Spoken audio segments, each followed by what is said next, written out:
اگر ہر بندہ ہم میں سے یہ سوچ کے بیٹھ جائے گا سسٹم تو چینج نہیں ہونا, نہیں جی کرپشن ہی بڑی, کیا کریں, ہر جگہ ایسے ہی ہے جی, تو کیسے چینج آئے گی؟ ایک عالم سے کسی نے پوچھا, میں نے ان عالم کو سنا یہ جواب دیتے کہ جی ایسا کوئی طریقہ بتائیں کہ میں سب کو خوش بھی کر لوں اور تبدیلی بھی آ جائے. تو انہوں نے کہا یہ تو رسول اللہ بھی نہیں کر سکے, تو آپ کیسے کر لیں گے؟ ایون نبی صلی اللہ علیہ وسلم نے اپنے رشتہ داروں کو ناراض کرنا پڑا, اپنے لوگوں کی باتیں سننی پڑیں, تانے سننے پڑے, کبھی ٹھوکر کھانی پڑی, مکہ سے باہر نکالا گیا, شیب ابی طالب میں گئے, ہجرت کرنی پڑی. بتانے کا مقصد کیا ہے کہ جب تبدیلی آتی ہے تو تھوڑی سی تکالیف برداشت کرنی ہوتی. یہ تبدیلی کا دور ہے, میں آپ کو بتا رہا ہوں. میں یہ مت سمجھے گا پی ٹی آئی کا ہوں, بار بار تبدیلی کی بات کر رہا ہوں. جو بندہ اچھا کام کرے گا ہم اس کی تعریف کریں گے, ایسی کوئی بات نہیں, چاہے وہ نواز شریف کرے کوئی بھی کرے, ہمیں کسی سے وہ پریجوڈیس نہیں ہے, بغض نہیں ہے. بات اصل میں یہ کہ یہ دور آپ کا دور ہے, ینگسٹرز کا دور ہے. یقین کیجئے میں یونیورسٹیز میں جاتا ہوں, سکولز میں جاتا ہوں, میں آپ سے بات کر رہا ہوں, مجھے آنکھوں میں ایک چمک نظر آتی, پتہ نہیں کیوں, مجھے ایک انرجی نظر آتی ہے, مجھے وہ اکتاہٹ نظر آتی ہے کہ اب اگ گئے ہیں. یہ جو لا سسٹم ہے ہمارا, جو جس طرح حالات چل رہے ہیں سب اگ گئے, سیدھی سی بات ہے. اور نئی جنریشن میں مجھے بہت ولولہ نظر آتا ہے. اسی لیے میں یہ آپ کو میسج دینا چاہتا ہوں کہ اگر آپ چینج لانا چاہتے ہیں تو اندر ایک ڈیزائر پیدا کرنی ہوگی. یہ آیت سے سیکھیں کہ جب تک ایک قوم خود نہیں چاہتی کچھ تبدیل نہیں ہوتا ہے. اللہ تعالیٰ کا بھی یہی اصول ہے. اور علامہ اقبال کا شعر یاد رکھیں کہ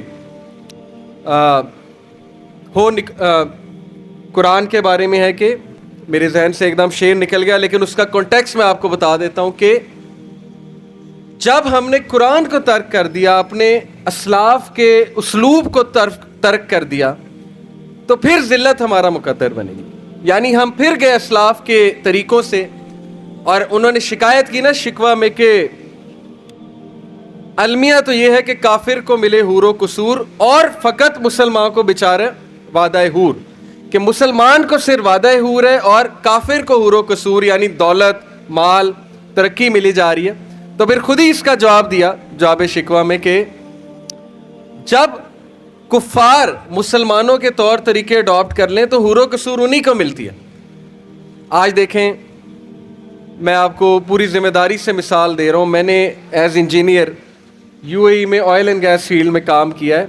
یقین کریں گورے سچ بولتے, ان کے سامنے کانسیپٹ ہی نہیں ہے جھوٹ کا. کئی مثالیں ہیں میرے سامنے, وہ جب بزنس کرتے ہیں وہ سچ بولتے ہیں.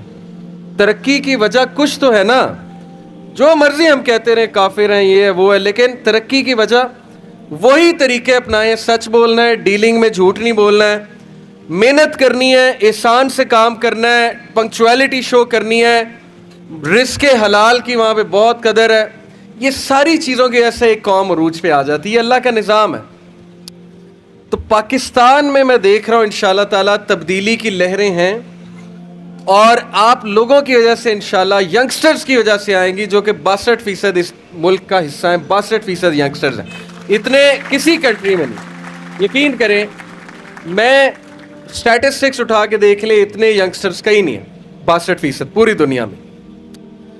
اور جو لوگ یہ کہتے ہیں نا یار ہمارے کرنے سے کیا ہو جائے گا, تو وہ اصحاب کہف کی مثال یاد رکھیں. قرآن میں سٹوریاں نہیں ہیں, مثالیں ہیں ہماری عقل کے لیے کہ عقل پکڑو, عبرت پکڑو ان مثالوں سے. اصحاب کہف کی سٹوری پڑھیں, سورہ کہف چیپٹر نمبر 18, سورہ نمبر 18 ہے, پارہ نمبر 14 اور 15 میں ہے سورہ کہف. اصحاب کہف 7 لوگ تھے, 7 لوگ. پورے روم کو وقتہ ڈال دیا تھا انہوں نے جب بادشاہ کے سامنے اعلان کیا کہ بھئی ہم تمہاری کرپشن نہیں مانتے, ہمارا رب اللہ ہے اور ہم اسی کی عبادت کریں گے. اور وہ 7 لوگوں نے غار میں جا کے پناہ لی, اور اللہ تعالیٰ نے 309 سال انہیں سلایا, اور اس کے بعد جب اٹھے تو سارا روم مسلمان ہو چکا تھا. تاریخ گواہ اس بات کی. کیا اللہ تعالیٰ میسج دے رہا ہے کہ جب نوجوان تحریک پکڑتے ہیں تو معجزات ہوتے ہیں, جب نوجوان تحریک پکڑتا ہے تو معجزات ہوتے ہیں. اور معجزہ ہوا. وہ یہ سمجھتے ہیں کہ یار 7 لوگوں کی وجہ سے کیا ہوگا, کیسے چینج آئے گی. 7 لوگوں کی وجہ سے پورا روم مسلمان ہوگا. تو میں آپ کو بتا رہا ہوں ایک آنیسٹ پولیس افسر کی وجہ سے پورا ادارہ چینج ہو سکتا ہے. یہ میرا بلیف ہے, اور یہ آپ کا بھی بلیف ہونا چاہیے. ایک موسیٰ تھا, ایک موسیٰ علیہ السلام، اور انہوں نے کہا مجھے اللہ ایک ساتھی دے دے، کوئی پیسے نہیں مانگے، کوئی ریسورسز نہیں مانگی، کہا کہ مجھے ہارون دے دے میرا بھائی. وہ پوری دعا نا، ربی اشرح لی صدری ویسر لی امری واحلل عقدۃ من لسانی یفقہوا قولی واجعل لی وزیرا من اہلی ہارون اخی. اے اللہ مجھے ایک ساتھی دے دے، ہارون دے دے. 2 بندوں نے فرعونیت گرا دی، 2 بندوں نے. تو یہ مثالیں ہمارے لیے ہیں کہ جب اللہ ساتھ ہے تو پھر سب کچھ ساتھ ہے. سیرت کیا بتاتی ہے ہمیں؟ ہم سیرت پڑھتے ہیں، آپ سب پڑھتے ہیں ماشاءاللہ. سیرت کیا بتاتی ہے کہ کوئی سازش نہیں چھوڑی انہوں نے ہمارے نبی کے خلاف. ایک سازش کر کے دیکھ لی. ان کو نعوذ باللہ کہا جی مجنون ہے، شاعر ہے، کاہن ہے، پروپیگنڈا کر لیا. مکہ سے جو ہے وہ کہہ دیا کہ جاؤ، ہجرت کرا دی. لیکن اینڈ میں کامیاب کون ہے؟ کون گھٹنوں میں آ کر بیٹھ رہا ہے؟ ابو سفیان. بعد میں ماشاءاللہ مسلمان ہو گئے ابو سفیان رضی اللہ عنہ. کیا مثال ہے کہ جب اللہ تمہاری سائیڈ پہ ہے نا تو پھر دنیا کی سب سے طاقتور پاور تمہارے ساتھ ہے، پھر چھوڑ دو ٹینشن. اور یہاں میں ابن تیمیہ کا ایک کال آپ سب کو سنانا چاہوں گا جو مجھے بہت اسٹرینتھ دیتا ہے. جب بھی کوئی مشکل آتی ہے مجھ پہ، کوئی فائنینشیل لاس آتا ہے، انسان کو مالی نقصان ہو جاتا ہے، زندگی میں بیماری آ جاتی ہے، کوئی گھریلو پریشانی آ جاتی ہے، کوئی دشمن آ جاتا ہے، بہت کچھ آئے گا، لیکن ان کا ایک کال مجھے بڑی اسٹرینتھ دیتا ہے. انہوں نے کہا what can my enemies do to me, میرے دشمن میرا کیا بگاڑ سکتے ہیں؟ Wherever I go I carry my جنہ ود می، جہاں بھی میں جاتا ہوں اپنی جنت ساتھ لے جاتا ہوں. کہتے ہیں اگر وہ مجھے ملک سے نکالتے ہیں، جلا وطن کرتے ہیں، تو یہ میرے لیے سیر و سیاحت ہے اور میں اللہ تعالیٰ کی جو ہے وہ زمین دیکھوں گا.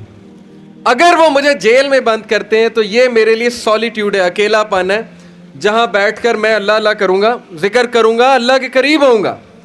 اور اگر وہ مجھے مار دیتے ہیں تو میں شہید ہوں گا اور سیدھا اللہ سے ملوں گا، جنت جاؤں گا.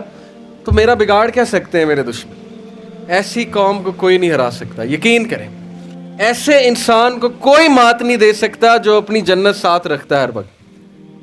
تو یہ کانسیپٹ بھائیوں یقین کریں، جو فلسفہ زندگی کا اللہ نے آپ کو دے دیا ہے نا مسلمان ہونے کے ناطے، اور جو فلسفہ ہمارے نبی نے ہمیں دے دیا، یقین کریں اس کو تھام کے اگر آپ چلیں گے ساری عمر تو انشاءاللہ زندگی میں بھی عزتیں ہیں اور آخرت میں بھی بہت عزتیں ہیں.